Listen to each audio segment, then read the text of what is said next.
जय श्री कृष्ण। राधे राधे। एकादशी तिथि का हमारे सनातन हिंदू धर्म में विशेष महत्व होता है।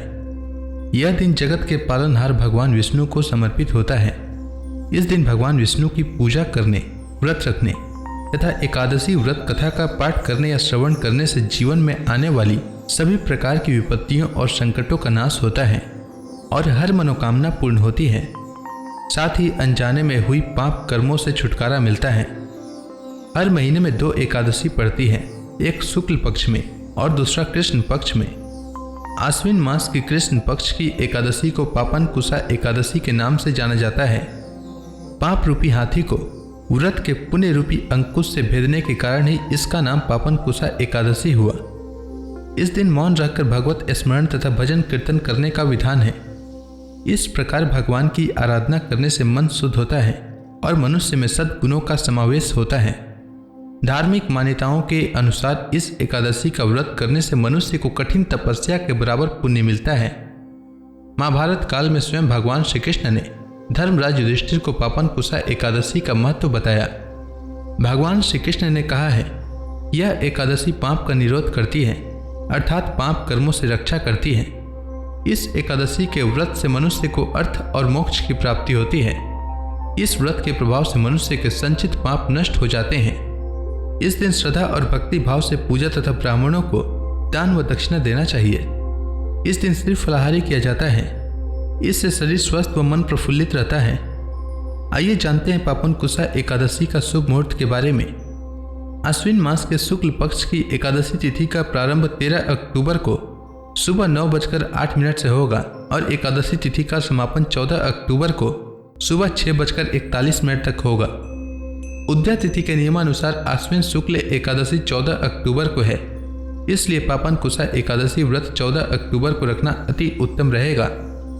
हालांकि कई लोगों के मन में असमंजस की स्थिति बनी हुई है कि अगर विजयादशमी 12 अक्टूबर को है तो एकादशी 13 अक्टूबर को होना चाहिए, पर एकादशी व्रत ऐसे नहीं रखा जाता है। एकादशी व्रत के लिए हमें उद्या तिथि और द्वादशी तिथि को ध्यान में रखना होता है और इसे देखते हुए ही इस पर 14 अक्टूबर को पापन कुसा एकादशी का व्रत रखना अधिक शुभ रहेगा। पापन कुसा एकादशी व्रत का पारण अगले दिन 15 अक्टूबर को सूर्योदय के बाद किया जाएगा। 15 अक्टूबर को पारण का शुभ मुहूर्त सुबह 5:56 से सुबह 8:15 तक रहेगा।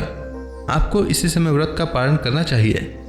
14 अक्टूबर को सूर्योदय का समय सुबह 6:21 रहेगा और सूर्यास्त का समय शाम 5:52 रहेगा। अब आइए जानते हैं 14 अक्टूबर के शुभ समय के बारे में। तो इस दिन ब्रह्म मुहूर्त सुबह 4:42 से सुबह 5:31 तक रहेगा। अभिजीत मुहूर्त सुबह 11:44 से दोपहर 12:30 तक। विजय मुहूर्त दोपहर 2:02 से दोपहर 2:48 तक। गोधूली मुहूर्त शाम 5:52 से शाम 6:17 तक और अमृत काल शाम 6:09 से शाम 7:37 तक रहेगा। 14 अक्टूबर को राहु काल सुबह 7:48 से सुबह 9:14 तक रहेगा। राहु काल दिन का अशुभ समय होता है। इस समय कोई भी शुभ कार्य नहीं करना चाहिए।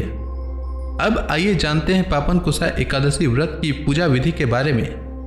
तो जैसा कि हम सभी जानते हैं कि एकादशी का व्रत 10वीं तिथि की शाम सूर्यास्त के बाद से शुरू हो जाता है और एकादशी का व्रत द्वादशी तिथि पर समाप्त होता है। 10वीं तिथि पर सूर्यास्त से पहले भोजन करना चाहिए। इस दिन तामसिक भोजन से परहेज करें और सात्विक और हल्का आहार लें। एकादशी के दिन सुबह जल्दी उठकर स्नान करना चाहिए।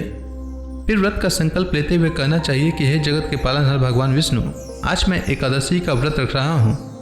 मेरा यह व्रत निर्विघ्न पूरा हो जाए, इसकी शक्ति प्रदान करने की कृपा करें। इसके बाद भगवान विष्णु के समक्ष दीप प्रज्वलित करें, गंगा जल से उनका अभिषेक करें और उन्हें तुलसी दल अर्पित करें। फल का भोग लगाएं और एकादशी व्रत कथा का श्रवण करें और अंत में आरती करें।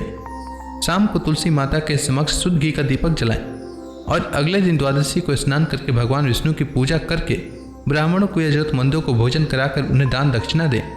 इसके बाद शुभ मुहूर्त में व्रत का पारण करें। पारण का भोजन सात्विक होना चाहिए। पारण के भोजन में प्याज और लहसुन का प्रयोग नहीं करना चाहिए। पारण में चावल अवश्य खाना चाहिए। इसके अलावा आपको पारण में आंवला खाना चाहिए। इससे सुख समृद्धि की प्राप्ति होती है।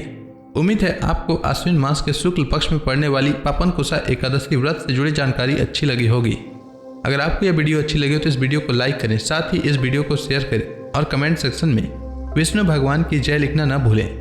धन्यवाद।